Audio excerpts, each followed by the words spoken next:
pense-y. Il est possible de boire une tasse de café pratiquement partout dans le monde. Mais comment diable le café est-il devenu si populaire parmi les mammifères humains? Et que faut-il pour que celui-ci passe d'un grain à la délicieuse boisson Java que l'on trouve dans nos tasses? Voici Carla. Elle vient d'une famille brésilienne qui possède l'une des exploitations de café les plus prospères au monde.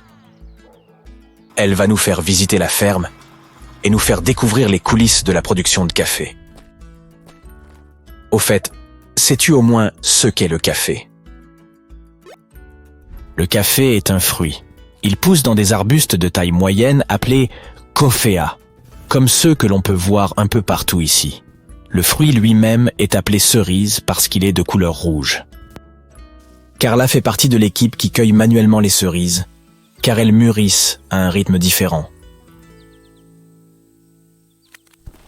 Elle se promène avec un grand panier fait à la main et cueille jusqu'à 25 kg de cerises par jour. Après avoir cueilli des cerises toute la matinée, elle s'arrête pour manger quelque chose de sucré et apprécier sa première tasse de café de la journée.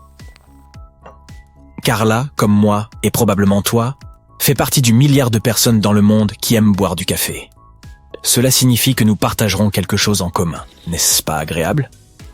Carla boira son café, assise sur un joli balcon, surplombant les magnifiques montagnes du Minas Gerais, Minas Gerais, l'une des plus grandes régions productrices de café du Brésil. Sa ferme familiale travaille avec des grains d'arabica. Ce sont les grains habituellement vendus dans les cafés spécialisés. Ils sont de qualité supérieure et ont un goût plus riche que la variété Robusta. Les haricots arabica se trouvent généralement à une altitude de 1220 mètres. Pour prospérer, ils ont besoin d'une altitude élevée et d'un climat plus sec. Heureusement, la ferme de Carla possède tout ce dont les grains d'arabica ont besoin pour produire un café fantastique et délicieux. Les hautes altitudes permettent au café d'avoir un goût plus riche, car l'oxygène est plus rare dans ces régions. Et il faut plus de temps au plant de coffea pour croître et évoluer. En tant qu'amoureuse du café, Carla aime essayer différentes variétés chaque semaine, en s'approvisionnant auprès d'autres producteurs du monde entier. Son garde-manger contient du café d'Ouganda, d'Éthiopie, d'Indonésie, du Guatemala et d'autres régions du Brésil. En effet, chaque région produit un café au goût unique. Ah, les méthodes d'infusion influencent également le goût, mais nous ferons la dégustation plus tard. La famille de Carla a commencé à cultiver le café au XXe siècle. Pourquoi cela semble-t-il si lointain? Quoi qu'il en soit, le café est bien plus ancien que cela. Il a été découvert en Éthiopie au XVe siècle, lorsque les Éthiopiens ont commencé à le préparer et qu'ils ont découvert que cette boisson avait des qualités énergisantes. Ils ont commencé à vendre cette denrée aux pays voisins. On ne sait pas qui a découvert le café, mais une légende raconte qu'il s'agit d'un chevrier montagnard. Il a remarqué que les chèvres mangeaient des cerises rouges qui les rendaient plus énergiques, et il a décidé d'essayer lui-même. Ce n'est que vers le XVIIe siècle que le café est arrivé en Europe grâce au commerce des marchands hollandais. Ces derniers ont fondé les premiers cafés d'Europe. Ils étaient basés à Amsterdam. Par la suite, la culture du café s'est rapidement répandue dans le monde occidental. Aujourd'hui, les États-Unis sont le plus grand consommateur de café au monde. À elle seule, la ville de New York boit des millions de tasses de café chaque jour. Revenons à la ferme de Carla. L'étape suivante de la production de café est nécessaire pour extraire les grains des cerises. Les producteurs doivent procéder à cette opération sans compromettre le goût du café. Et il y a donc deux façons pour y parvenir. L'une est un processus appelé lavage, que Carla pratique, et l'autre est connu sous le nom de processus naturel. Après avoir cueilli les cerises, Carla lave les grains comme son arrière-grand-père le lui a appris.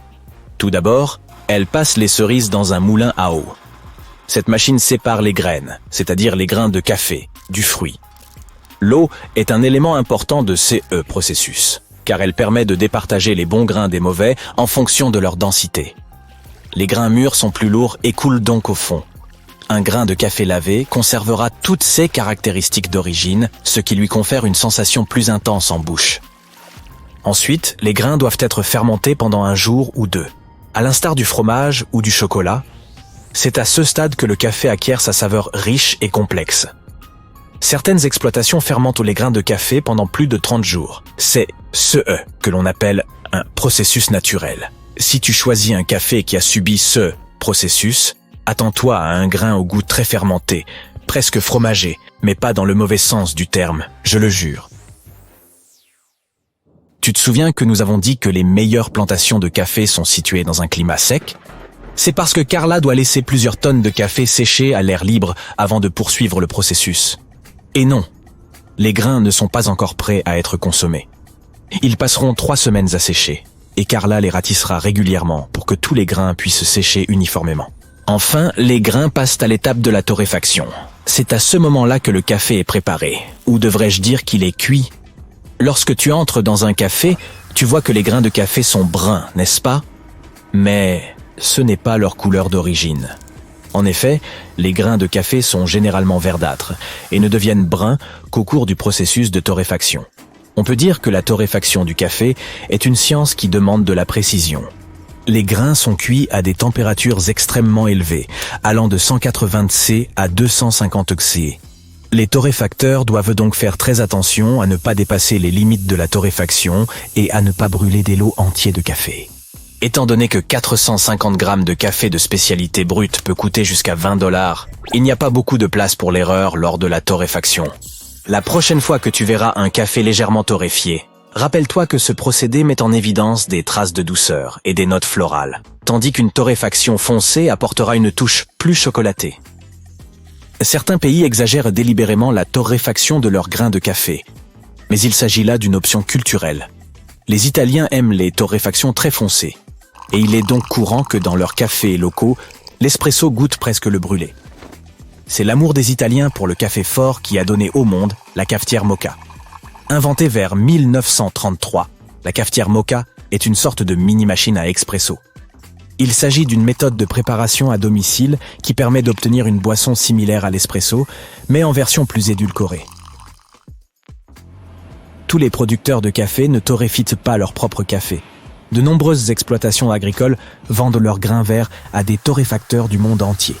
Et peut-être que ton café local préféré est aussi un torréfacteur, ce qui te permet d'avoir toujours du café fraîchement torréfié. Chez Carla, ils font leur propre torréfaction. Pour choisir les torréfactions qu'ils vendront, ils procèdent à ce que l'on appelle le cupping. Les grains moulus sont plongés dans l'eau et des dégustateurs professionnels évaluent le goût, l'arôme et la sensation en bouche du café pour en déterminer la qualité. Le problème, c'est qu'ils ne boivent pas ce café. Ils le laissent simplement reposer dans leur bouche et le recrachent dans une autre tasse. Puisque tu es devenu un expert en café, passons à la dégustation. Nous devons d'abord verser le liquide dans la tasse. Alors comment faire ? Nous pouvons essayer différentes méthodes d'infusion. La méthode du café filtre manuel permet d'obtenir des saveurs vibrantes mais moins d'amertume. Si l'amertume naturelle ne te dérange pas, essaie les méthodes à pression comme la machine à espresso, l'AeroPress ou même la Moka Pot. Si tu es de ceux qui aiment leur café froid, que dirais-tu d'une infusion à froid ? Tout dépend du goût que tu recherches. Voilà, notre tour du monde du café est terminé. Mais la prochaine fois que tu penseras que payer 5 ou 6 $ pour une tasse d'espresso de spécialité est trop cher, rappelle-toi combien de temps dure le processus et combien de personnes sont impliquées dans l'acheminement de cette petite quantité de liquide dans ta tasse.